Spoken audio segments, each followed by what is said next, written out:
becoming the firstborn. We see a term, the first begotten, quote unquote, when he brings again the first begotten into the world. There's that term again. In other translations, it says, quote, when he brings the firstborn again into the world, unquote. This is a new designation for the Son of God. We know that John calls him the only begotten Son of God. In John chapter 1, verse 18, it states, no man hath seen God at any time. The only begotten Son, which is in the bosom of the Father, he hath declared him. We have a new term. He was the only begotten, quote unquote, in eternity past, all the way up until the time of his death and resurrection. But remember, in John 12:24, where he says, unless a grain of wheat falls into the ground and dies, it abides alone. But if it dies, it bears much fruit. He was talking about the release of his life. A seed planted brings forth many grains. Its harvest is its multiplication. That is resurrection. Christ went into death and was resurrected and was established as head of a body of believers who are now the sons of God in life and nature. These are his multiplication.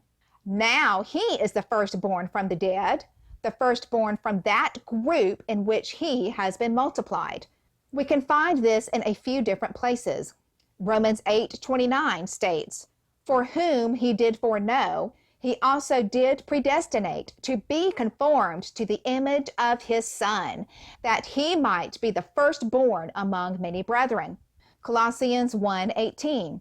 And he is the head of the body, the church, who is the beginning, the firstborn from the dead, that in all things he might have the preeminence. Romans 1:3 states, concerning his Son, Jesus Christ our Lord, which was made of the seed of David according to the flesh. Further down in verse 4, it states, and declared to be the Son of God, with power, according to the Spirit of holiness, by the resurrection from the dead. From Romans 8:29 and Colossians 1:18, we see that in his death and resurrection, he transitioned from being the only begotten to becoming the firstborn of many brethren, the firstborn from the dead. This is a change of status. He went from being the seed of David to becoming the Son of God in resurrection. In Hebrews 1:5, it states, to which of the angels has he said, thou art my son, this day have I begotten thee? That is a quote from Psalm 2. This day, quote unquote, speaks of the day of his resurrection. And we can prove that from Acts 13, where Paul is preaching. In Acts 13, verse 33, it states, God hath fulfilled the same unto us their children, in that he hath raised up Jesus again, as it is also written in the second Psalm, thou art my son, this day have I begotten thee. He was begotten in resurrection as the Son of God. Again, Romans 1:4 talks about the gospel concerning his Son, Jesus Christ our Lord, which was made of the seed of David according to the flesh, and declared to be the Son of God with power by the resurrection from the dead. This is the seed of the woman, the seed of Abraham, the seed of David, the last Adam, who has been declared in resurrection the Son of God with power according to the Spirit of holiness by the resurrection from the dead. His humanity was uplifted and glorified, and this is how we can become adopted.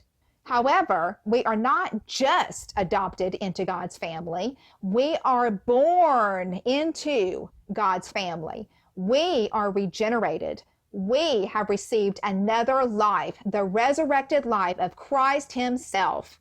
Today, there was a glorified human being on the throne of God, and now out of the throne of God and of the Lamb, there is a river of the water of life, clear as crystal, flowing out. This is the Spirit of life who has reached us who believe in him and regenerated us so that now That resurrected life dwells in us, and we are the sons of God in life and nature, not just adoption. Our sonship is not just a status change. We will be manifested as sons of God in resurrection. God's life has been planted in us as a seed and is growing, and the harvest will be in the resurrection, or the rapture if we are alive. We will be caught up and glorified and conformed to his image, so that he is the first of many brethren who are just like him in life and nature. This is our destiny.